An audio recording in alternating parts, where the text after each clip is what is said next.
Hello there, my very good friends. On today's wrestling news, 2 former WWE wrestlers have rejected the Royal Rumble. Is an AEW star set to appear on the WWE network? Could a couple of NXT's top stars be set for the Rumble? And the saga between WWE and Mustafa Ali continues. I'm Adam Wilborn. I'm Andy Murray. And this is the news. It's Royal Rumble week, isn't it? Woo! On a Saturday. What's going Come on. Crazy stuff. But obviously, with so many spots free in the men's and women's matches, there's going to be a lot of speculation this week, isn't there? A lot of people talking about who their returns are, who the surprise appearances are. Scotty too hotty, there baby. you go. Pasty Bet is on deck, I can confirm. Who's going to open the forbidden door? I can tell you who it won't be. Go on. It's not going to be... Okay, so if you could pick 2 people, you specifically pick 2 people to appear in the Women's Royal Rumble this very weekend who aren't currently working for WWE, who would it be? Who would it be? I'd have to go with the I'm so sorry, Ben Roy. Very, very thoughtful there for our listeners' ears. But yes, so we're... That'll get you going on a Monday, won't it? Yeah, we are talking about the former Iconics, the Inspiration now, Cassie Lee and Jessie McKay. Formerly Billy Bloody Kay, Peyton Bloody Royce, the Iconic. There you go. They've turned down the opportunity to appear in the Royal Rumble. This report is from Fightful Select. Apparently, they just didn't feel the timing was right for them to return to WWE in any kind of capacity because they're very satisfied with how their careers are going out with the company at the moment. And look, that is understandable. They are Knockouts Tag Team Champions. They won those belts on their first match in Impact Wrestling. They're doing really well for themselves over there, the Inspiration. That was at Bound for Glory, where they took the belts from the Decay. So, fair enough. This, I can't hate this at all. They would have become the second Forbidden Door entrance, if you want to put it that way, in that Rumble, because Mickie James has already been confirmed.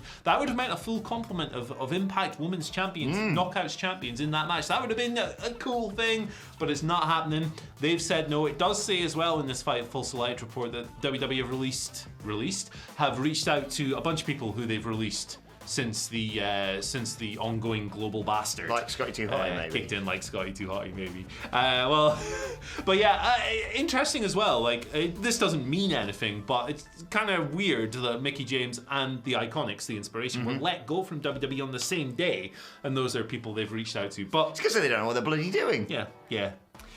I feel a little bit like Damian Priest about this. One half of me, absolutely gutted, would have loved to have seen them, not even just in it, make their entrance. Yeah. Like, it's just sensational. I love them so much. But at the same time, good for them turning that down. They've moved on. They've gone on to be tag team champions, like you say, in Impact Wrestling. And WWE were dumbasses to let them go, and in the way that they did, and in the whole build-up to, let's split you up and do nothing with either of you. So, good for them. Sad that they're not going to be in it, but it's like you say, still opportunities for plenty more to get involved in the Royal Rumble. Still lots of spaces to be filled up. I'm so excited for Saturday Love night. the Rumble. Like, even, in years when the build isn't great, or the TV hasn't been great, or whatever, like, the old cliche is that there's no such thing as bad pizza. That is completely incorrect. But there is no such thing as a bad Royal Rumble, because even the ones that are bad are good. Right, well, sticking with the Forbidden Door, an AEW star looks set to appear on the WWE network. Right, sort of. Maybe. Give me a bit of wiggle room here. What I mean by this is my best friend, Anthony Agogo. Not MJF. Okay, fair enough. He popped up on Progress Wrestling's Chapter 127 and the Word Was Progress event over the weekend. He made an appearance defeating Harry Singh in about 6 minutes. Now, of course, Progress has an agreement with WWE. Progress Wrestling shows usually go up on the WWE network, and it appears that is going to be the case. Intriguing this, a sort of workaround to get AEW stars on the network. You can imagine the kind of conspiracy theories that would unfold from stuff like this. Tony Khan maneuvering his way onto the network. Well, it's because Vince owns AEW, that's why. Oh yeah, that's... That is the maddest one I heard. What on earth? That sounds like a Reddit special. Yeah. That one. That's where that one unfolds. But yeah, politically, like, this is interesting because it's a contracted AEW wrestler who might appear when this show is uploaded to the network. I'd like if they just blurred him out. Yeah, it was like Harry Singh there wrestling. Nobody. Yeah, a person. maybe they'll edit it out. Maybe the match won't end up on there. Interesting thing to think about. Of course, the last AEW contracted person to appear on the network would have been Jericho on the Broken Skull sessions last year. But Jericho has that history with WWE, of course. We'll see what comes of this. I'm sure, you know, if we're dead wrong on this, I'm sure Gogo will jump on Twitter and call us morons. No, he wouldn't call me a moron. We're good mates, me and Anthony. Well, he might call me a moron. Yeah, that's fair. I love him. Nice to see AEW's Eric Bischoff on SmackDown on Friday night. Forbidden Door open. There we go. Right, Royal Rumble. Go back to that. We could have structured this video a little bit better. I know. Don't care. It's Monday. Keeping them on their toes for Monday morning. Yeah. Leave us alone. Hey, political hot potato. Catch. Be nice. Right. NXT 2.0 wrestlers. Who? Right. 2.0. Sorry. 2.0. The tag team from AEW. They're going to be in the Rumble. Don't make me get excited. That's a lie. That. It's not true. NXT. Get hyped. No one says that anymore, Adam. Come on. Yeah, what's Mojo up to these days? Oh, he's doing stuntman stuff for a movie. He is. Yeah. Good for him. Yeah, he's an infectious guy. Yeah. Infectious guy. Maybe he'll be in the Rumble. We are all over the place. Not in the place with Scotty Too High for me. My favourite was that list that came out over the weekend. It was like, Royal Rumble list leaked. Except number 30 was someone getting, I think maybe like Drew Gulak getting attacked by Roman Reigns. Roman Reigns' name was spelled wrong. Yeah, it was like Roman The Reigns. one thing. Yeah. Jesus Christ. It was like Roman Reigns or something. Like, what are you on about? Anyway, let's get back to this story. To NXT 2.0. Stars are going to be in the building at the very least. They're going to be in St. Louis for the Rumble. According to PW Insiders, Mike Johnson, those people are Braun Breaker, no surprises there, NXT champion, top of the card, and our favorite name, man, Gunther. Those are the guys that are going to be in St. Louis at the very least. There's no word on whether or not there'll be surprise appearances or announced for the Rumble. Maybe they could be either, but they will at least be on hand, meaning that theoretically WWE could go, hey guys, get in the match. There are still 15 spots left to fill at the time of recording in the men's match. Plenty of space for them for sure. Let's see what occurs from this. I think that if you're going to put NXT wrestlers in the Rumble and you want to put two of the biggest names in there, that's a couple of great picks. Yeah, absolutely. Love to see him in there. Unfortunately, of course, they are just there as a distraction, as a little like, look over there, look, we've got the NXT 2.0 champion over there. And, you know, we've got... Nah, it's not going to happen because you're going to be looking over there and guess who's going to get in the ring from NXT 2.0? Tony D'Angelo. Okay. You know, with the crowbar. Yeah, he's going to come in and wreck some dudes and his hat's never going to come off even when he gets eliminated. He'll become the Fiend. And the winner of the Royal Rumble, spoiler alert everyone, Von Wagner. The Fiend. He got heart. He's the Fiend. Let's move on to the final news story. Fiend. Do you want to get back into fun Twitter discourse when it comes to wrestling? That's our favourite topic. I want the Fiend. Okay. Well, top you're having this because, the saga, I suppose, as we can call it, between Mustafa Ali and WWE, or specifically WWE on Fox's Twitter account now, continues. Someone tweeted Ali over the weekend saying that they'd been blocked by WWE on Fox, and Mustafa Ali responded by blocking WWE on Fox himself. Let the poor bastard go, please God. Yeah, let him go. I don't think this necessarily means anything, but it's fun, isn't it? Like, it's stuff like this is fun. Shouts to our mutual follower Gareth, by the way, who started, to my knowledge, the Free Ali hashtag that was trending over the weekend. Fair play. So that's awesome. Yeah, man. I find stuff like this fun. I know a lot of people will be like, you can't do that, it's WWE, but I think it's fun. Who cares? Let him go, though. The guy clearly doesn't want to be there. You're not going to push him in any meaningful way. Hashtag Free Ali, I'm on the movement. I mean, I would have been on the movement, but I'm taking a little Twitter break at the moment. You could start. You know what you could start doing on the main WWE. He's blocked WWE on Fox, but on the main WWE one, whenever they tweet anything, he should just tweet ratio, and then more people should like that tweet. What if he and that would show him, or he could tweet rent free because that's always good fun on Twitter as well, isn't it? What if he hacked the account? It's got prior. Let him go with all the crap they've given him. Let him go. Sorry. What's the thing now? Retribution. Were you ill? Do I need to call the cleaner? One more. That's my new favourite thing.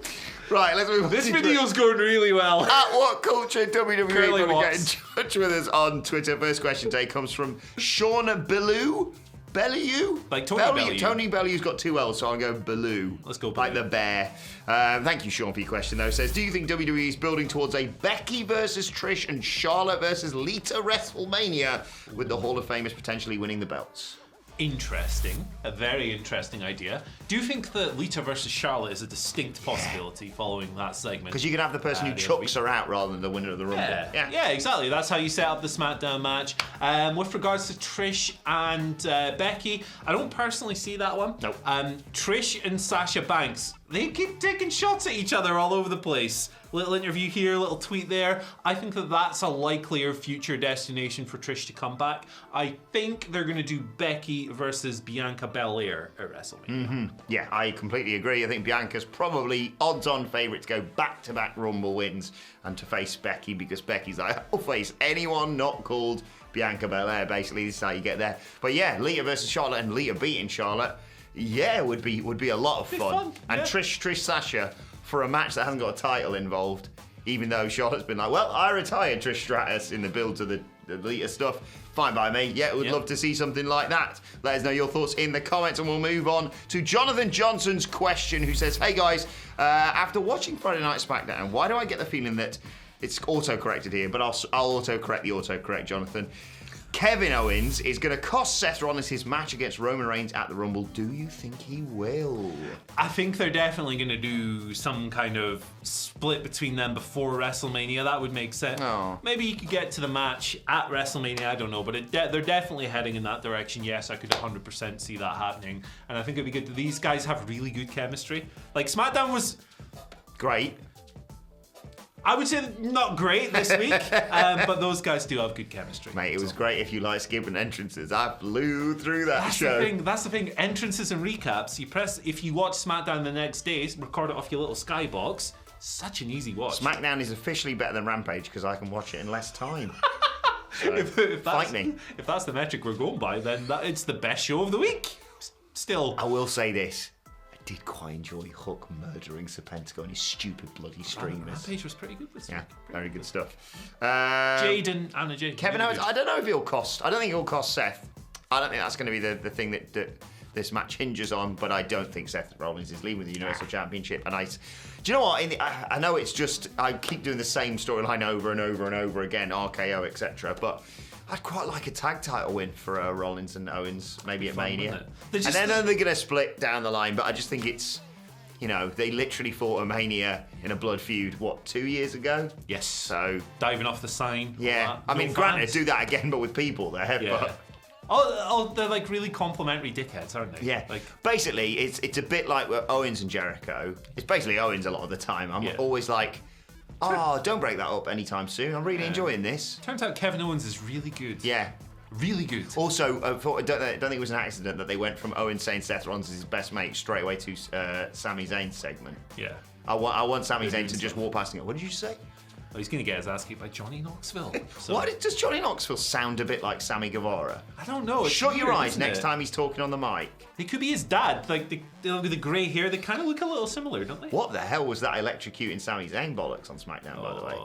SmackDown wasn't great. Okay, right. John Harrison is the final question of today. John writes, "Good morning, legends." Hello, John. How would you have Hook debut on Dynamite? I would love to see Ricky Starks lose the FTW Championship, then do an FTW tournament on Rampage. Hook wins, then goes on to beat the current champ on Dynamite. That's a cool idea for sure. That's a cool idea. Could work.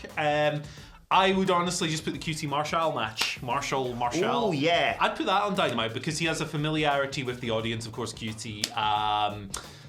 People love booing him. Like, whether you think, like, there are people who view QT Marshall as someone who shouldn't really be on TV as much, and there shouldn't have had that match as long as he did against CM Punk. Yeah, and there are totally agree. And there are people like me who be like, he's really good at just playing an asshole, isn't he? Like no, he's gonna lose, wind people up. Yeah, not he's bad. Like a good heel jobber type, and he's experienced and all of that. And yeah, I think it'd be a good role on Dynamite. That'd be a good way to show the wider Dynamite audience, which is bigger than Rampage every week, that Hook is really cool. Yeah, absolutely. And I would have Lance Archer, unfortunately, announced he's pulling out of his title match with Hangman Page. Hook replaces him, wins the world title. In 1 minute. Yeah. 1 minute. Hangman comes out on the horse and he puts it in the Taz mission. That's how he wins. Let's move on to today's ad. I don't finally. condone violence against come on. animals. Just, Well, it's just, you know. yeah, come on. This video's going to be about 30 minutes long. I love it. Let's move on to today's ad finally. I'll just keep it nice and short and sweet. No, don't. Specifically very nice because John Silver's got 69,000 Instagram followers. Nice. You know, on one thing you can say to that, Andy. What are you doing? I'm using the podcast today. I'm gonna WhatCulture Wrestling, wherever you get your podcast from. In the bottom of that, right in the microphone. See what happens. I know your thoughts on that along today's news. Never take us seriously. Never. In the comment section below, don't forget to like, share, and subscribe. And subscribe to WhatCulture Wrestling on either iTunes, Spotify, wherever you get your podcasts from, for daily wrestling podcasts. Myself and the Dandy Boys sitting down to review SmackDown, Rampage, and look ahead to Monday Night Raw later on today. Plus, you can let us know your thoughts and Twitter questions on Twitter at WhatCultureWWE. Or actually, you can follow both of us. You can follow Andy Murray at Andy H Murray. The H stands for Hullabaloo. That's Muse album. Is it? Origin of Muscle Museum. Michael Anflett's favourite band. Shout outs. At Adam Wilborn for me, at WhatCulture WWE for all of us. But for now, my thanks to Andy Murray. Thank you for joining us, and we will see you soon.